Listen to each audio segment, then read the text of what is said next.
muuqaalkan waxaa duubay nin booliis ah oo ku jiray howlgal. waxaa loo soo sheegay koox burcada oo dhibaato geysatay. waxa ay u socdaan sidii ay u soo qaban lahaayeen kooxdii burcada ahayd. nasiib wanaag waxaa ka hor yimid kooxdii burcada ahayd mid ka mid ah oo doonayay inuu goobta ka baxsado. waana ninkan wata mootada. bal aanu eegno waxa dhaca.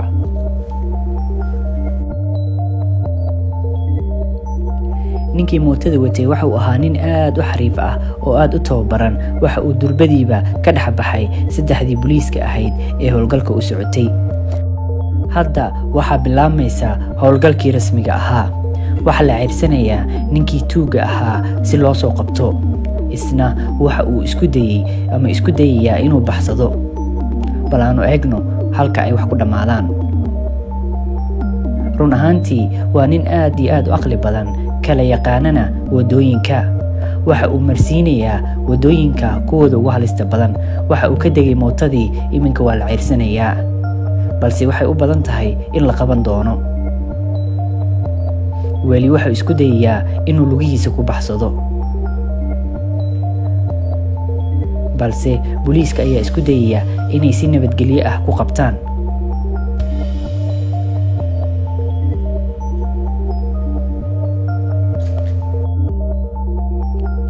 booliiskii iyaguna waxa ay ka degeen mootadii si ay u soo qabtaan. weli ma aanay u suurtagelin inay qabtaan, sababtoo ah waxa ay marayaan waddo aad iyo aad u raf ah. mid ka mid ah booliiskii waxaa ka dhacay koofiyadiisa sida idiin muuqata. qaybtanna waa qaybtii kale ee tuugadii wax soo weerartay. bal eeg waxa uu samaynayo. waxa uu haraantinayaa booliiska mootadiisii, balse sidaa kumuuna ekaanin ee booliisku waxa ay ceyrsanayaan labadan kale si ay u soo qaban lahaayeen.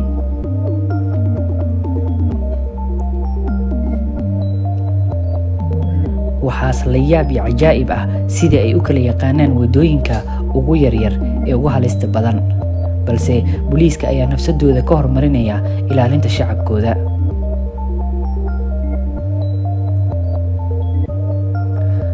tuugada ayaa maraya waddo walba midda ugu halista badan, xitaa haddii ay tahay waddo ay maraan baabuurta waaweyn.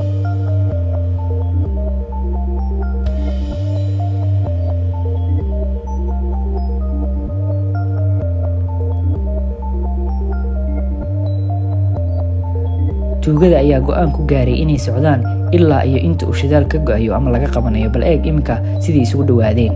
wuxuu isku dayayaa midkan dambe inuu gacanta ku waabiyo. fiiri sida khatarta ay ugu bareerayaan.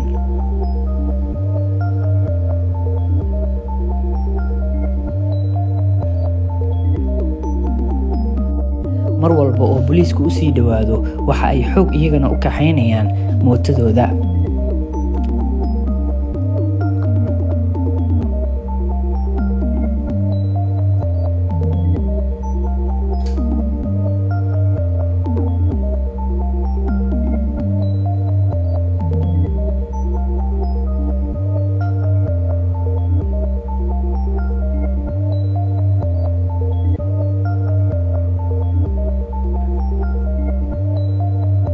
waxa uu isku dayayaa inuu gacantiisa ku celiyo booliiska. haatan waa la isku dhowaaday, balse weli waxa uu ku baacinayaa gacanta marka la gaaro meelaha aadka u cariiriga ah si aanay booliiska uga hormarin. haatan waxay u eg tahay inay aad uga fogaadeen booliiska, balse weli waxa ay daba ceyrsanayaan booliiska tuugadii oo kama aanay harin.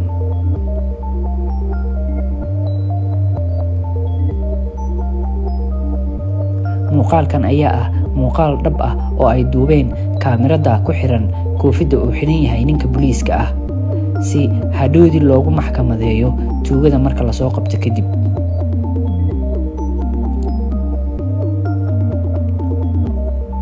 ku dhowaad 3 mooto ayaa ceyrsanaya tuugadan si ay u soo qabtaan.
markan waxay u eg tahay in aad iyo aad loogu dhowaaday, balse aynu eegno.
markan waxaad moodaa in layskala soo baxay wadooyinkii waaweynaa oo lasoo galay wadooyinka ugu yaryar ee kuwa xaafadaha ah. waxaase cajiib ah qaabka ay wadooyinkan yararka ah mootooyinka ugu dhex kaxaynayaan. waxaaba adag halkan inuu qof caadi ah maro.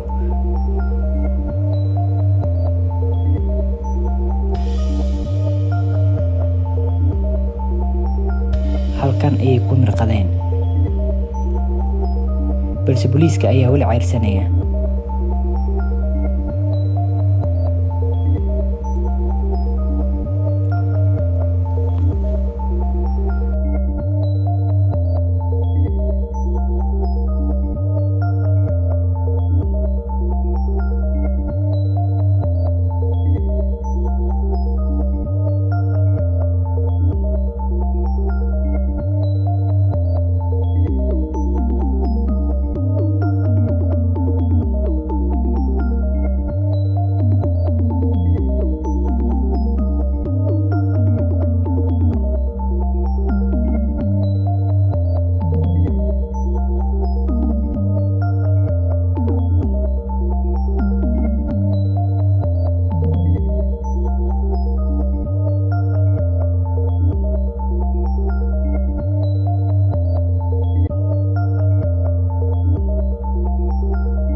qorshihii tuugada halkan ayuu ku fashilmay.